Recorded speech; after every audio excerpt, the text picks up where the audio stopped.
Welcome back to a calmer, whiter version of Eric Andre. Today we come live from this moss. Aww. I always think moss is so cute.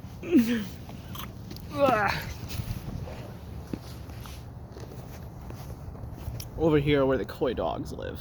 That's like Poochyena territory over there, man, I'm telling you. Right where we're sitting, there's like, at most I've seen like an occasional level 15 Pokemon. But in there, I swear to God there's a legendary level 30 in there.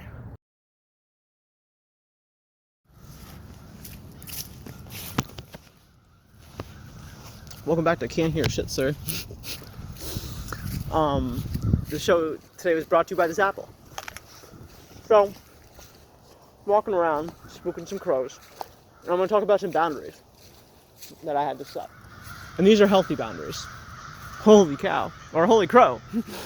Holy crow. Wow.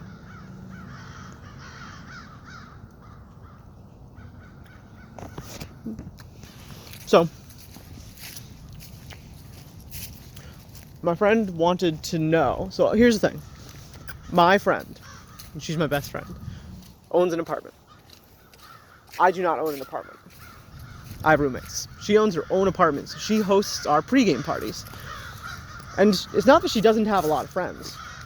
It's that most of her friends don't go to the same events that they would pregame, that we pregame for. So mostly what happens is my friend group becomes her friend group, because she's my best friend and I love her. And I also love my other friends, and everyone gets along really well. So my group consists of one female, two female, one trans, two trans, and then two additional females that are going to be joining us in addition. But people who are unfamiliar to me, wow. Sorry, I have to just like record this. That truck spooked them all. I'm glad I didn't have to spook them. I'd feel bad. Anyways, so the boundary was that I said you can bring your friend to my friend who's been to my pregame parties before, but isn't the house owner, isn't the apartment like leaseholder, asked if they could bring a friend, and I said that you can meet us out with them. I said, no problem, but I have to meet them and vet them first before we can invite them to the pregame party. It's an apple. Piece of apple on my nose. And that boundary has kept me very safe. And mostly what that keeps safe is people's trust in me, that they trust that everyone, that even if they don't know anybody there, that at least they're good people, and that I know they're good people, and that I vouch for them. If I can't vouch for someone, I don't let them in. It's nothing personal. And if they need that security, then my friend's going to have to go with them as a separate group. And then at that point, they are welcomed back in mine, but my group is no longer responsible for their group. Whereas if they start with my group in the night, then until they tell me that they are no longer part of my group, and they can come back at any time, they will be taken care of as a group. And that's just how it is. It's like bringing kids to somewhere. It's like you can let your kids go off alone, but eventually they're going to come back and you're going to be their parent again. So I basically play, Rave Mother. Like I am the Rave Priestess. And I take it very seriously. And people know that I take it seriously, otherwise they wouldn't take me seriously. So I don't make exceptions. And I also don't allow people who would use emotional coercion or begging. And this person who I told that I need boundaries knows that, because they're not they're not scum. And so I probably 95%. When I meet this person that they're vouching for, there'll be no problems and they'll be in our group next time. But they're going to have to wait until next time. And that type of boundary, guys, here's the lesson. And, I learned that lesson with so many horror stories I can't even tell you. About just people showing up randomly, bringing drugs, bringing guns, bringing crying women, bloody men. Just so much problems. Drunk people, just so many problems. And we do get drunk. We do drugs, but we don't do like a lot of drugs. It's not a drugs doing event, but it is a pregame party.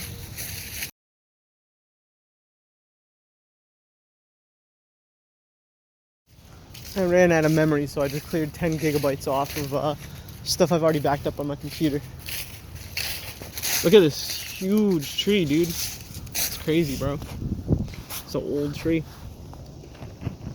This is a oak tree. I forget exactly what type of oak, but it's an oak. That's for sure.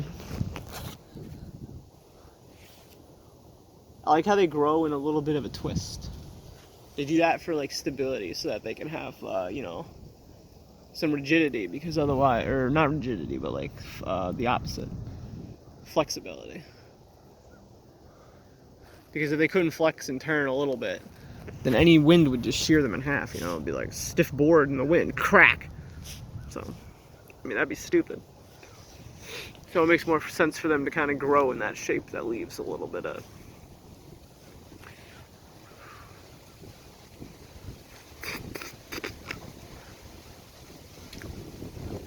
There goes a leaf.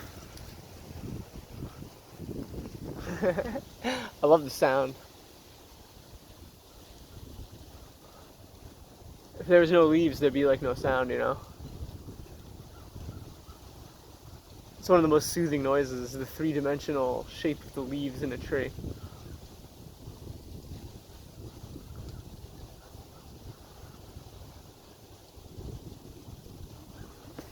All you probably hear is this.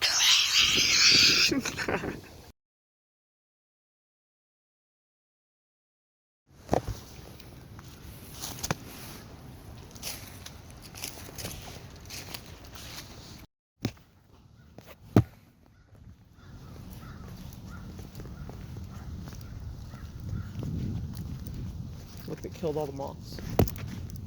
And they killed like whatever though, I mean, honestly. But yeah, look how they expanded the road. They expanded this whole entire, from here, it looks like from about here to about here is like new road. This area right here was like, it was deteriorated, it was completely gone. It wasn't as bad as the, you know, non-road has already been covered, pretty clearly isn't a road, old road. Crow.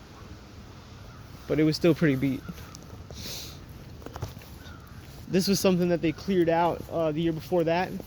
This like makeshift, or maybe not even makeshift, but yeah, makeshift. Basically, there was no cement. Like this cement is only, I swear, like 2 years old, even though like it does not, it looks older because of how quick it deteriorates out here.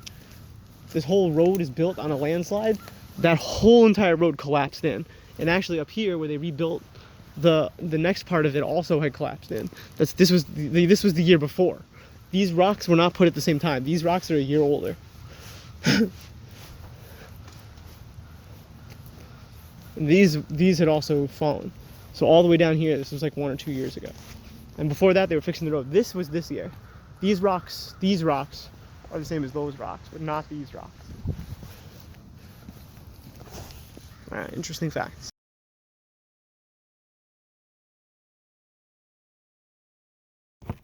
So here's another one I've been fucking with. This is actually the theme song for the anime that I'm writing, and I'm dead serious about that. like really. You know, about as dead serious as someone who's completely fucking psychotic can be. Black wings, bare fangs, little fairy. I already fucked it up. Black wings, bare fangs, little fairy. Black wings, black wings. Oh, I know what they said, that there's no guarantees, but I know, yes I know. So I gave you my heart on my sleeve. Black wings, bare fangs, little fairy. Black wings, black wings. Dark things I've seen, things I need just to feel alive. And I know, yes I know. So I gave you my heart on my sleeve. Black wings, black wings. Dark. I always fuck that note up.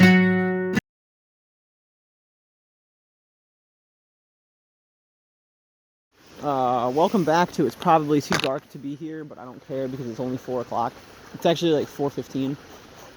I mean, we're just past the solstice, but like you can see I'm not wearing a hat, so it's like strangely warm for what is soon to be January. It's the 28th of December today.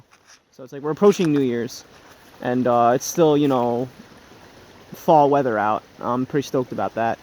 So it'll probably get pretty cold pretty quick, so I'm not going to smoke a lot, but I'm definitely getting stoned. Like, I'm not going to come here and not get stoned. It's my favorite place in the world to get stoned.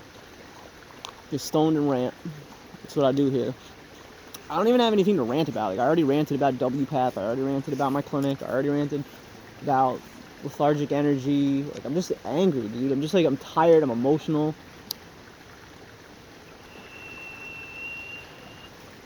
Diagnosed mental illness, but I mean, I can make a pretty educated guess that autism spectrum has something to do with it.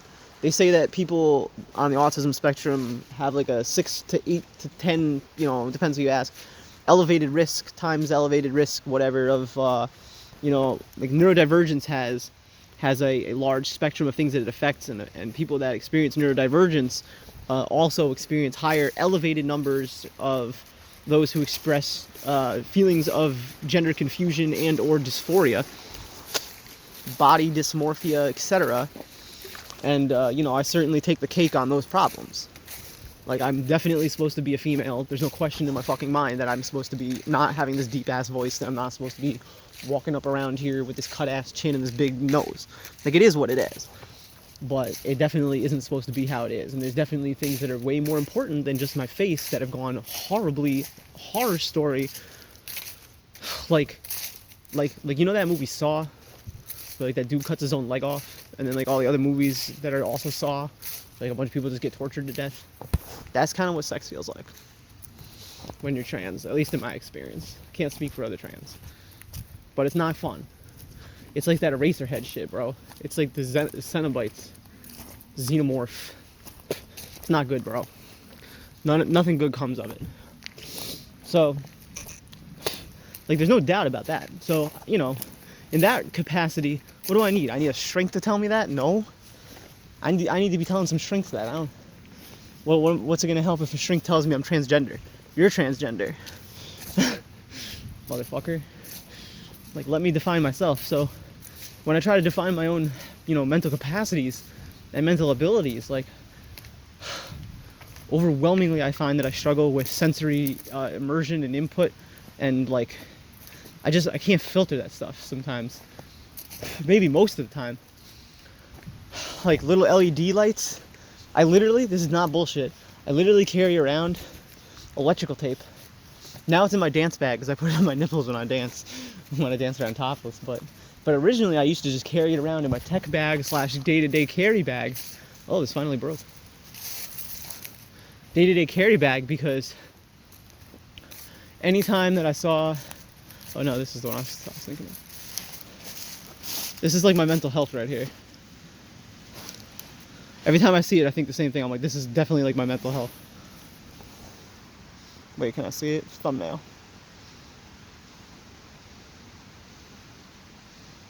Mental illness, the thumbnail.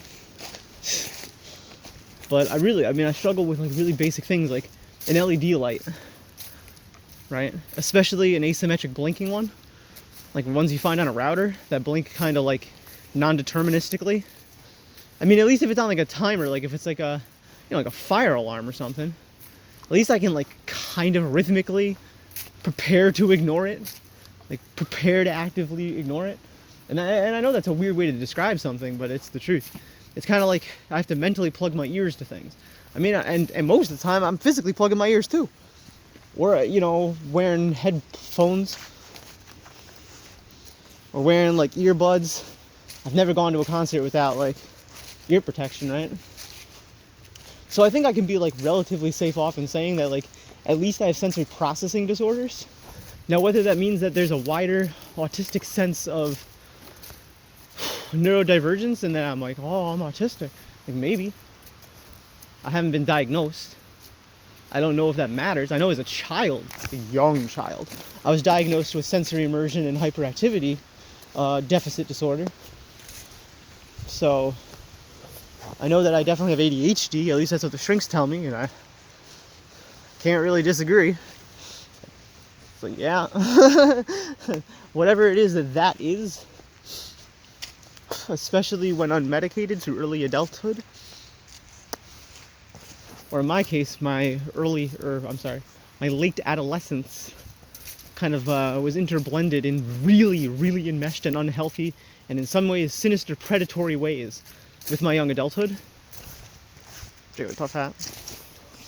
Like, I'm kind of sus wearing a Jigglypuff hat, right? Like, I'm the sussest Jigglypuff you're gonna find, I promise you that. You will probably really not ever find someone as sus as me that also wears a Jigglypuff hat. Like, I might be wrong, you know, there might be other, like... And honestly, I'm not even that creepy, I just feel like I'm that creepy. And in my young adulthood, certainly I was that creepy. The worst thing, well, I can't talk about some of that, but one of the worst things I've ever said to somebody, I was just like walking around exactly like I am. There's like a dude up there. I was walking around, just like I am now, just, you know, chilling. Not here. This is a long time ago before I actually found this place. This was my first year of transition, but before I'd picked a new name, where I was just like wearing pink socks and was just like crazed out of my mind and was just like always on drugs and just like didn't know what I was doing with my life. And there's these two weird girls and they were just like sitting in a park minding their own business. I shouldn't say girls because they were like they were girls, but they were both adults. They were both legally, and I asked them how old they were. One was like 19, the other said she was like also like 19, I think. I don't really remember, but I know they were both adults because I wouldn't have said this if they were underage. And pretty much as soon as, and what was fucked up is as soon as I found out that they were adults is when I said it. It was like I waited, they told me, and then I was just like, yeah, I'm gonna go home and masturbate to you and her kissing. And they were just like, oh, why would you say that? Like, why would you, you know? It's one of the worst things. Hello.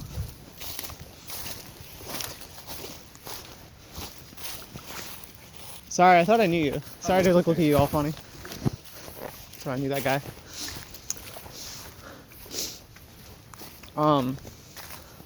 I could probably try to get across here and see what happens, but it's probably not going to go very well because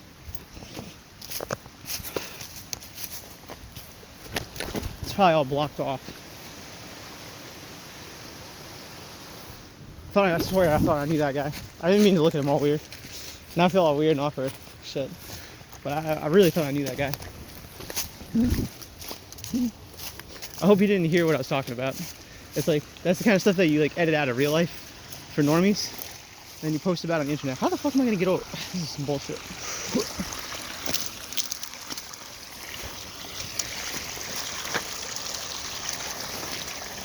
Well, this isn't going well. There we go. That almost went real bad.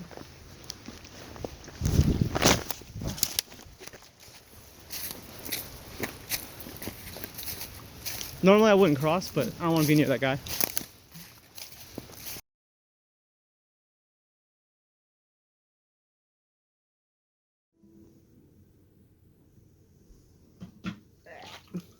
Thanks for joining, guys. There's quite a bit to share. This is a song written by a guy who went to war and then got addicted to pills and then was born again, found faith, found Christ, moved south, started a fucking family, had 2 kids, put some songs out, and then killed himself. So now I play it. And I also tell a different story about who wrote the song every time. I write all my own songs. It's just funny to tell stories.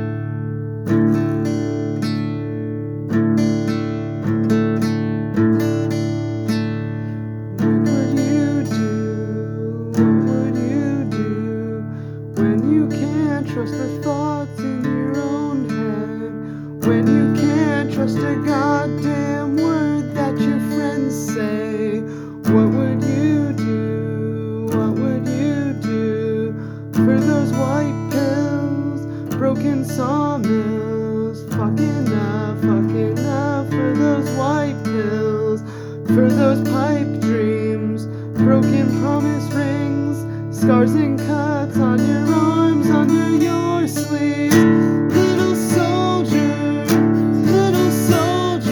march for your country to this war. Little soldier, in my worst dreams, I am crowned king, dropping bombs on the swords of a reckoning.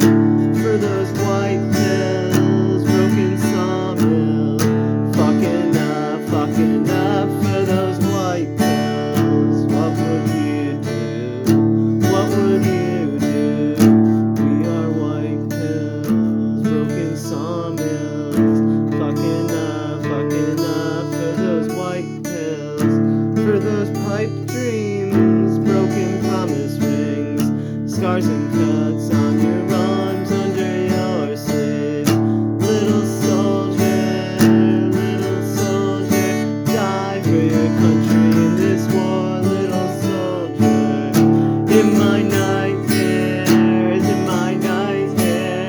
this guitar is a gun. In my nightmares, in my worst dreams, cops are chasing me. I get shot in my yard in a reckoning.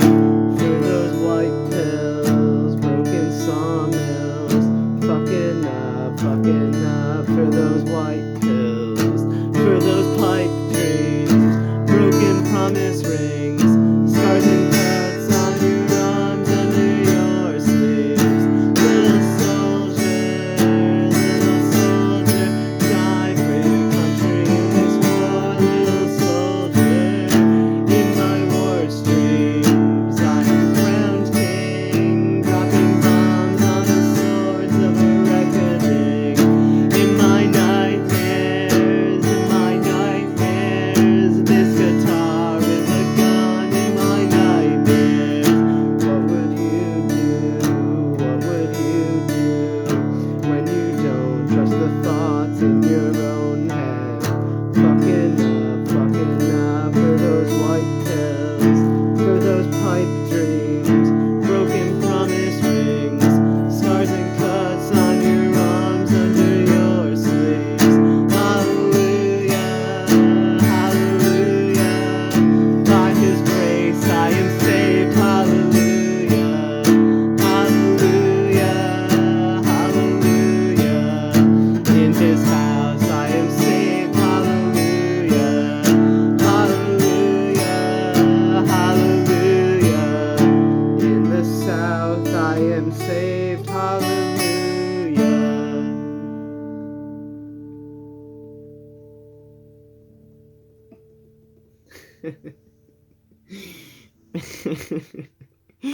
People fucking hate that song where I'm from. They fucking hate it.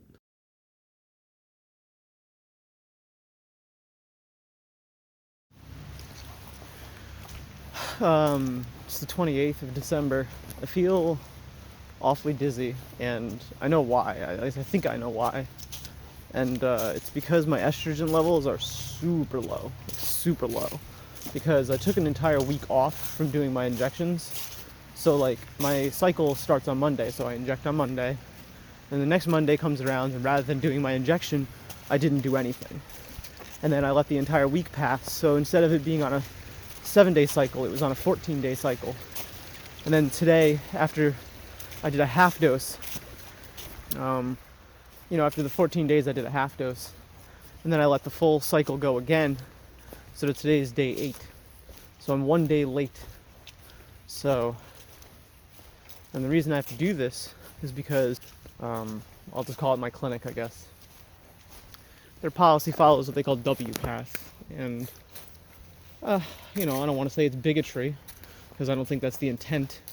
I don't think the intent is gatekeeping. I don't think the intent is to make it so that I'm desperately unhealthy and lethargic and dizzy and malnourished because I lose my appetite and I totally lose my sleep rhythm. I don't think that's their intention, but that is the outcome of their policy. And it is an institutionalized policy that they adhere to.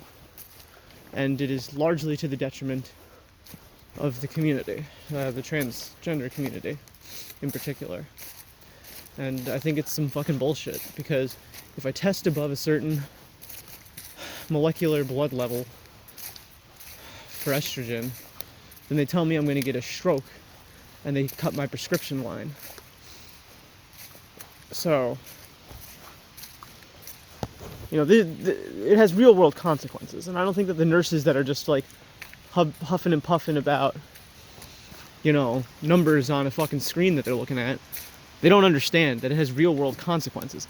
They understand liability on an institutional level, but not on a personalized healthcare level, right?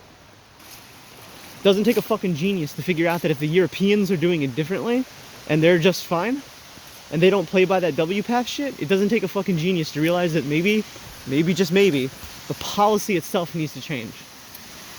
And so I've been a big outspoken advocate against it. And now I'm doing like the supersize me thing, right? Where it's like, fuck you, I have to beat your fucking test. I shouldn't have to fucking cheat on a medical test. It's like, what are you doing, you know?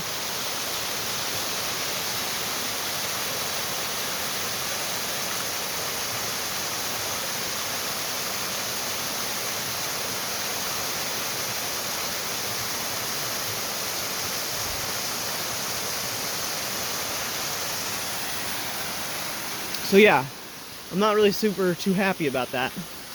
And I think that they need to address their policies down with some feedback from the community. Of course, if they did that, you know, they might find out that, hey, their policies are kind of whack. And again, I don't think it's bigotry. I don't think that's the, because there is gatekeepers. There are gatekeepers who will purposefully, like, they won't prescribe you. So here's an example. My original endocrinologist was through Christian Healthcare Network, and that's the only place that would take my insurance. And it was interesting because he did give me estrogen, but he made me feel like shit about it, used my dead name, exclusively my last name, after I told him to please stop using my dead first name. He would only call me by my last name. He wouldn't respect my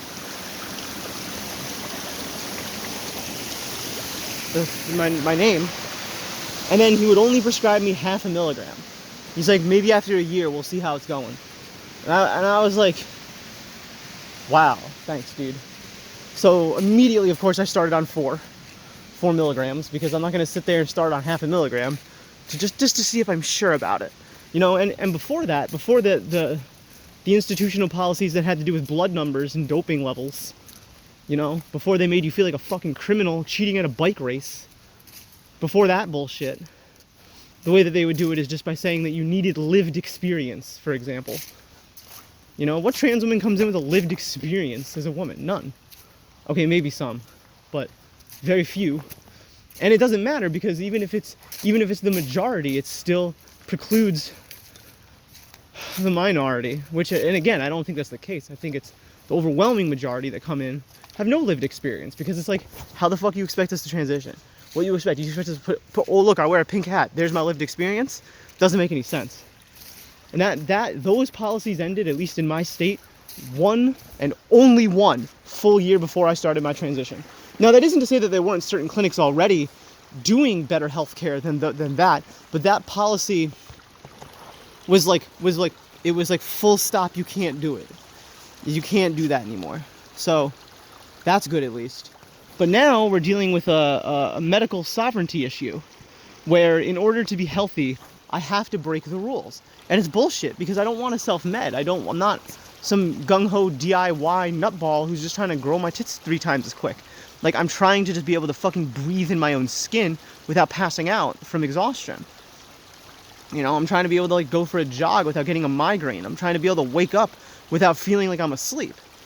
But they don't care about that. The only thing they care about is watching these little numbers and then looking at a chart and saying you're going to get a stroke, which is complete and total horseshit. And what's even moreover is that they don't train their clinicians properly. Even if there was risk for stroke, they don't train their clinicians properly at my clinic to properly identify what point in the cycle you're supposed to test the blood estrogen levels. You're supposed to test at what they call the trough. So say I'm on a 7-day cycle, because I'm on a 7-day cycle, right? Here's how it goes. It's like a little bit up because it takes a little bit of time to kind of ramp into the estrogen, like a day or two to like fully absorb. And then it just kind of slowly descends down. But then after around like day 5, day 6, it starts going down quickly. Like it rapidly depletes. It does not stay level. It just isn't how it works. And here's what's really fucked up with this. It's subjective between each woman, right? Some people's livers process that shit out twice as quickly. Diet can affect it, exercise can affect it, age can affect it, just your genetics can affect it. And again, their clinicians, they can't play subjective games with each individual person because it isn't an individualized healthcare clinic. It should be, idealistically, but it isn't. And so the institution takes into consideration only the blood levels, right? Based on their charts, based on WPATH's recommendation, which is based on, in my non-medical opinion, my unqualified non-medical opinion, based on outdated, outmoded pseudoscience from people who were like maybe not authoritative bigots, but it's the next worst thing when it's institutional gatekeeping. And the science really may show an elevated risk to some variety for certain, demographics. Listen, if you're like a 50-year-old, 60-year-old male coming in asking for estrogen, like, yeah, man, watch your levels, bro. Like, that could fuck up your shit. But like, I'm in my 20s, right? And when I came in, I was in my young 20s. Like, I'm a young 20-year-old. Like, help me go through puberty. Don't jerk me around, say, oh, you got to have your levels basically to the testing points, to the testing point averages and extreme points of 50-year-old men, of which the science was done on, right? With no control and with no peer review, I might add. Actually, I don't know about that for sure. There probably was peer review if it got accepted by WPATH, because they are technically a scientific... I don't even know what the fuck they are. Does anyone actually know what the fuck they are? Other than the institution that writes these bullshit policies?